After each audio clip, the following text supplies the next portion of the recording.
ছোট ছোট বাচ্চারা, ইয়াং যুবকেরা বেকার হয়ে ঘুরে বেড়াচ্ছে। কত যে অসুবিধা এটা বেকার হইলে পরে বোঝা যায়, বেকারত্ব কত কঠিন।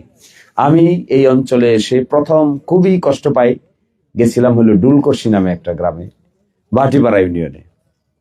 গিয়ে আমি একদিন বর্ষার সিজনে গেলাম, সবাইরে ডাকলাম, একজন মুরব্বী আছে তিনি আসলেন, আশেপাশের সবাই আসলো, সবার সাথে আলোচনা করে দেখা গেল ওই গ্রামে অষ্টম শ্রেণী পাশের উপরে কোন লোক নাই। সর্বোচ্চ পাশ কি অষ্টম শ্রেণী। তো জিজ্ঞাসা করলাম কেন এটা, হাফ প্যান্ট পরা।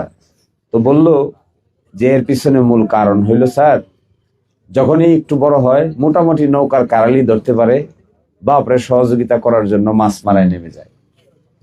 মাছ মারায় যখন নেমে যায় তখন আস্তে আস্তে আস্তে লেখাপড়া সাঙ্গে উঠে, বাপ মনে করে ছেলে আমার সহযোগিতা করতেছে, এই হলো আসল লোক, আসল ছেলে।